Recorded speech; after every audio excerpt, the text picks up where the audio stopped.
can. This is what I want to teach you. David was in the field. He was tending sheep. He was the shepherd boy. He had the lowliest position. Nobody wanted to be a shepherd. But here's what the position David was in, and the position many of us are in. His current assignment didn't match his divine anointing. His current assignment didn't match his divine anointing. What does that mean? It meant that David was anointed to lead a nation, but he was currently leading sheep in a field with sheep dung. But this is what I love about David. Even though his anointing was greater than his assignment, he still fulfilled his assignment. Okay. And that's the problem. That's the problem. Many of us, we want to jump to the greater assignment just because we have the greater anointing. But it's some anointed folk who crazy. And you need to be developed where you are before God puts you where he wants you to be. If you occupy the position that matched your anointing, you would mess some stuff up.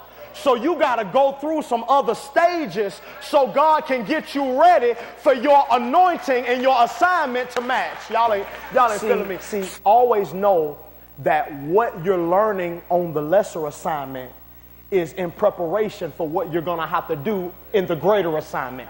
So you got to perfect what you're doing in the lesser assignment, because on the greater assignment, you can't make the mistakes you're making now.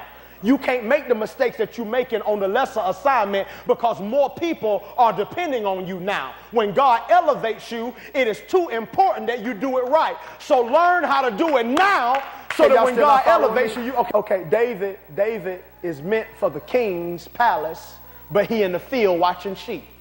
So while he's in the field, he got to learn everything about watching sheep.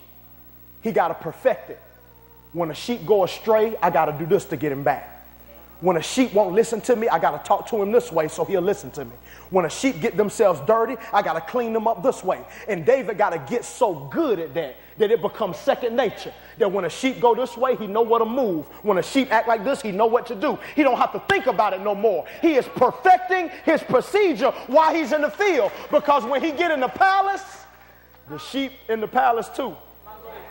And he didn't know that God had him working with sheep in the field so that when he get in the palace, he'll already know how to deal with the sheep that's in the palace. And here's the thing.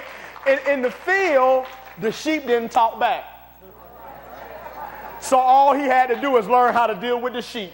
Didn't nobody argue with him. When he put the sheep back on track, the sheep didn't say nothing. Maybe it said bad, but that's all it said. That's all it said. And it got right back on track. And he had to learn how to do that with such precision and such perfection. Because when you get in the palace, when the sheep go astray and you got to bring that sheep back, that sheep talk back. That sheep don't come willingly. That sheep gonna tell you how you can't tell him what to do. So David had to get so good with dealing with sheep in the field so that when he got in the palace, he didn't even have to talk to them no more. He just knew how to position himself to lead the sheep right. Y'all ain't seeing what I'm saying. You gotta learn how to perfect your procedure in the field so that when God elevates you from the field, you already know what to do. You can't make those mistakes in the palace.